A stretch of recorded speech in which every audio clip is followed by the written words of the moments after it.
Let's face it, electric car rebates and incentives are pretty darned controversial. While they're not available everywhere in the world, some countries just don't offer any form of incentives, while others offer massive ones, they're often described by certain political groups as being nothing more than state-sponsored perks that make it easy for already rich people to, quote, buy a fancy electric car they don't need. In fact, I think I'd go as far as to say that electric vehicle tax incentives and rebates are just as controversial in some areas as gay marriage, transgender people serving in the military, and immigration. And that, unfortunately, makes them an easy target for politicians wanting to score quick points with their core supporters. Which is why, in the US right now, federal incentives for electric cars are on the chopping board as part of the new House GOP tax bill. If approved, the tax bill will completely end all electric vehicle tax incentives forthwith and consequentially severely hammer the sales figures of cars like the Nissan Leaf, Chevrolet Bolt EV, and Tesla Model 3.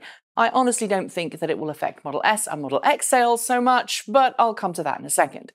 I'm aware, of course, that electric car tax rebates and incentives are a very sore point, and I'm also aware that if I discuss the specific situation in the US right now, I'm likely to get a large amount of hate mail. So for today's video, instead of discussing the ins and outs of the political landscape in the US right now, I'm going to ask a very simple question. Should taxpayers pay for electric car rebates, and is there a better alternative? Right now, if you're in a country where electric vehicle tax breaks or incentives are offered, the chances are that some of the money is funded through taxpayer funds. However, while some funds do usually come from tax dollars, it's a misnomer to refer to incentives as being wholly paid for by taxpayers. And in some places, that's not even true.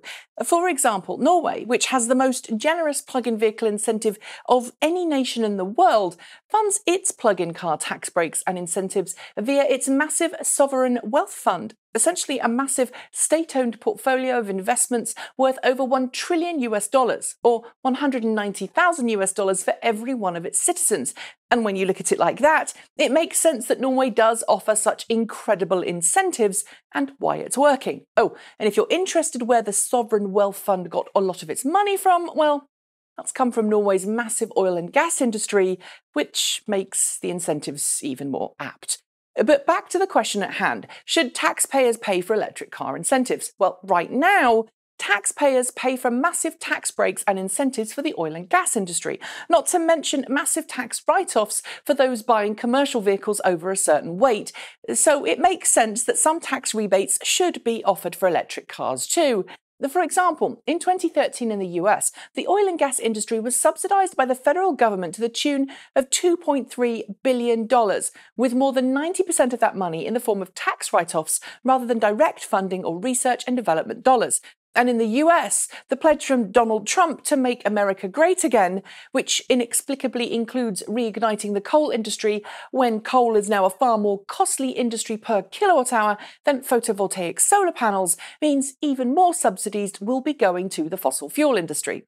In short, offering one industry tax breaks while taking them from another seems unfair at best. But when you take into the account any environmental damage caused by the fossil fuel industry, it seems logical that less polluting technologies, even after considering the environmental impact of battery production, should earn more tax breaks.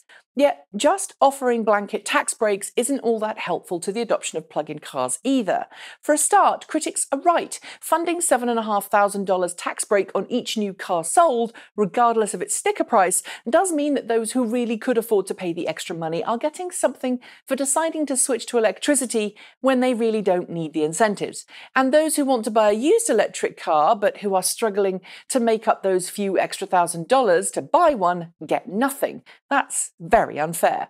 So what about means testing grants? Well, that's certainly a possibility, but the reality is this creates extra paperwork that nobody likes, and someone somewhere will take advantage of it, just as people tried to do with the now threatened US tax rebate program for EVs.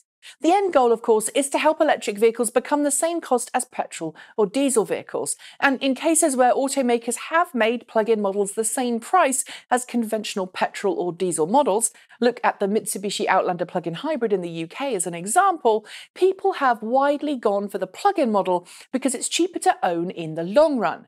So, is there a better, more equitable way of doing this? Well, one way around this would be to incentivize automakers rather than buyers, penalize low gas mileage vehicles with carbon taxes, but then award automakers for building zero tailpipe emission vehicles.